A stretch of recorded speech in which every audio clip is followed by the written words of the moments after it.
मैं उन नन्हे मुन्ने दो मासूम फूल जो अब हमारे बीच में नहीं रहे, किसी और दुनिया में चले गए, उनके घर पर मौजूद हूँ।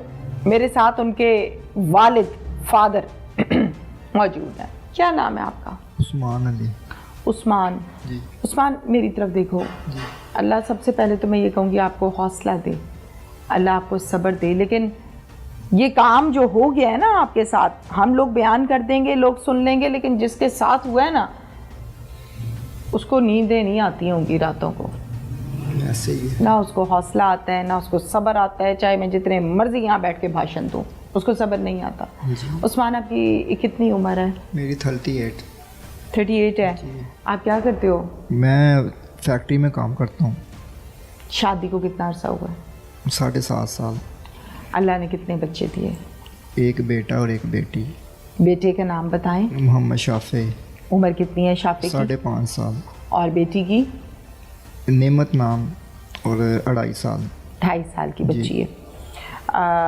उस्मान, मुझे बताएं, ये शादी आपकी रिश्तेदारों में हुई है या रिश्तेदारों से बाहर, आउट ऑफ फैमिली है? नहीं, रिलेटिव्स हैं हमारे। रिलेटिव्स हैं जी। ये क्या लगती हैं आपकी मिसेज, आपकी बीवी के अलावा शादी से पहले?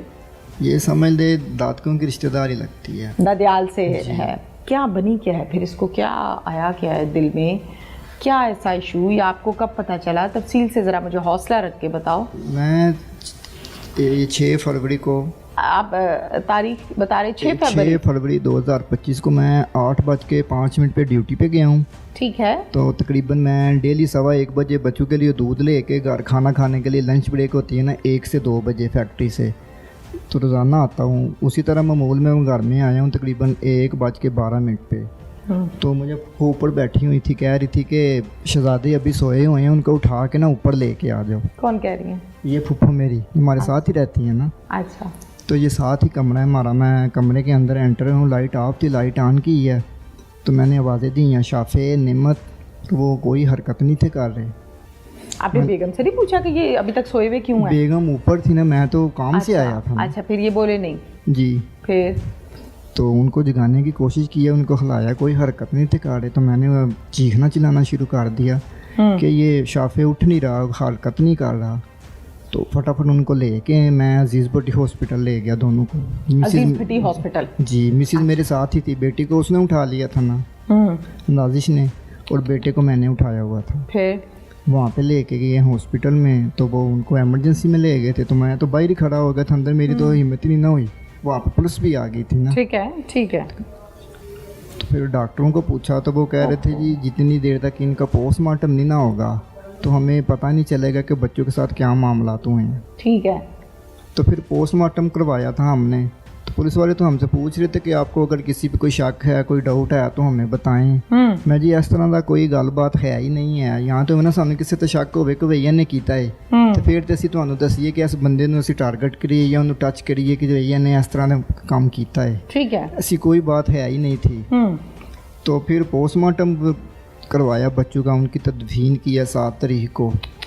तो जो मेरी मिसिज़ है ना, 16 तारीख को बच्चों का 10वें का ख़त्म किया हमने।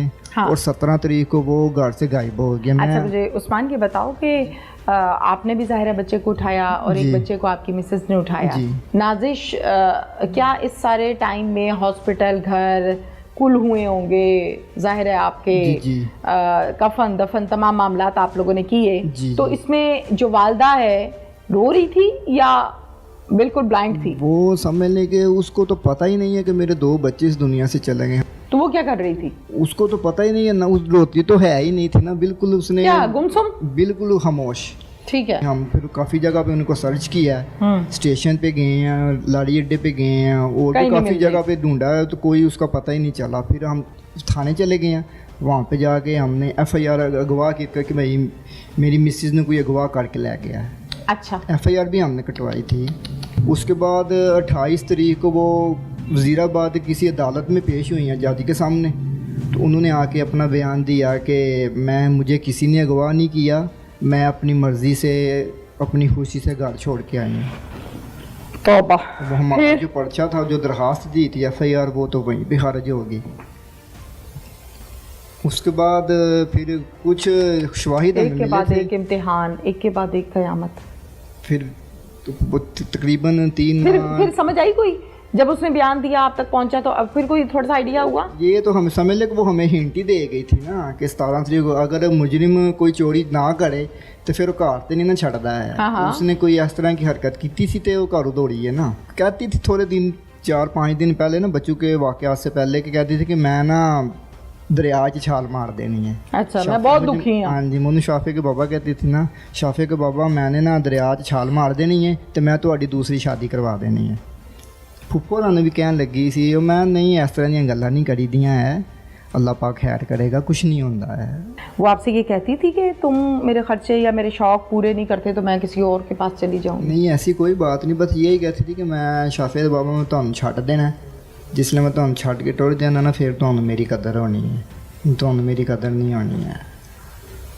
सारे हकूक पूरे कर रही थी, सारी जिम्मेदारियां अपनी वो निभा रही थी, तो मैं पागल हूँ उस पर कोई शक वगैरह करना। यहाँ तो ना कोई इस तरह का मामला तो हो। आपको अपनी बीवी से अभी भी प्यार है? बहुत ज़्यादा प्यार है। अभी भी है? जी है। इस बात का भी पता है कि वो किसी और के साथ इन्वॉल्व है? ये हमें बाद में पता चल गया कि और अभी भी प्यार है? प्यार तो अल्लाह की ज़ात में दिल में डाला हुआ है, नहीं निकला। प्यार तो अपनी जगह पे है ना, बाकी जो उसने हमारे साथ कर दिया ये तो मैं नहीं भूलने वाला। मेरी तरफ से वो बिल्कुल आज़ाद है, मुझे उससे कोई गिला शिकवा नहीं है कि मेरे साथ उसने जो भी की है। हाँ। बाकी ये जो मेरे बच्चों के साथ उसने ना हक ज़्यादती की है ना, इसकी माफ़ी उसको ना मिलनी है, ना इस दुनिया में तो ना आखिरत में। ये उसने ज़्यादती की है, अपने साथ भी की है, हमारे साथ भी की है, खुद भी तकलीफ़ में है और हम सब को भी तकलीफ में डाल के चली गई। अगर वो बच्चों को ना मारती और ये हरकत ना करती और आपसे कहती कि मैंने दूसरे मर्द के पास जाना है तो आप जाने देते? शरीयत ने तरीके भी तो रखे हुए हैं ना लड़की के। ये कहती कि मेरा आपके साथ गुजारा नहीं है, मैंने किसी और के साथ जाना है या मैंने कहीं और पे जाना है, तो मैं शरीयत के लहदी उसके माँ बाप से बात कर लेता कि भाई उन्हें मेरे नाल गुजारा नहीं है, मैं इन्हू इज्जत दे नाल छड़ देना। तो फिर जो प्यार है वो प्यार तो फिर अपनी जगह पे है ना। रोते तो नहीं हो रात को? मैं अपनी पूरी ज़िंदगी में इतना नहीं रोया। मेरी वालदा फोत हुई, मैं नहीं रोया। मेरे वालिद फोत हुए, सब ने कोशिश की कि इसको रुलाओ, ये डिप्रेशन में चला जाएगा, कि ज़हनी मरीज़ ना बन जाए। मैं यार नहीं, जो होना सी अल्लाह की रज़ा है। अब ये मेरे बच्चे गए हैं, ये भी अल्लाह की रज़ा समझ के मैंने सब्र कर लिया। बकाया ये जो मिसेज़ मेरी गई है ना, ये मुझे तोड़ गई है। अब ये किसके साथ इसकी गपशप हो रही थी, क्या मामला था, वो क्या डिटेल्स हैं? ये हमें टिकटॉक से पता चला है। यहाँ पे गुजरात का ही कोई गांव है, समा मोला, वहाँ का लड़का है। समा मोला? समा मोला। अच्छा। समर अब्बास नाम है उसका और इटली में मुकीम है। अच्छा। बस टिकटॉक से इनकी समझ ले फ्रेंडशिप हुई है, जहाँ तक हमें इंफॉर्मेशन मिली है पुलिस के थ्रू ही। तो बस ये उसकी वीडियो लाइक करता था और ये वो इसकी वीडियो, ये जो बच्चों की पोस्टें वगैरह वीडियो पे अपलोड करती थी ना टिकटॉक पे, बस यहीं से इनकी बातचीत शुरू हुई है। हमें तो पता ही नहीं ना, ये तो जब भाग गई है उसके बाद हमने उसकी आईडी ओपन की है तो वहाँ पे हमें उसकी आईडी से ये 1-2 कमेंट मिले हैं, तो फिर हमें शक हुआ कि शायद ये किसी के साथ अटैच है। तो जब आपकी बेगम घर से काम के लिए कहीं बाहर जाती थी तो क्या ये आप लोगों के घर में होता है कि बीवी जाती है अकेली या नहीं जाती? सिर्फ ये शाफे को स्कूल से छोड़ने या लेने ही जाती थी, उसके अलावा बाहर वो कभी गई नहीं है। मेरे साथ मुलाकातें कैसी होती थी? मुलाकातें का मुझे नहीं पता हुई हैं या नहीं हुई, इसका बात का मुझे कोई इल्म नहीं है। फिर आपका आमना सामना हुआ? नहीं, मैं तो सामने गया ही नहीं था, कज़न ही गया था मिलने के लिए, मैं SHO के पास ही बैठा हुआ था। हाँ, SHO के पास ही बैठे थे, लेकिन थाने में फिर आपका आमना सामना हुआ? नहीं, मेरा नहीं हुआ। आज तक दोबारा हुआ? ये 3-4 दिन पहले हुआ था, हॉस्पिटल में उसको लेके गए थे तो वहाँ पे मुझे ये SIA की कॉल आई थी कि आपके साइन चाहिए किसी फॉर्म पे, तो आप आके साइन कर दें।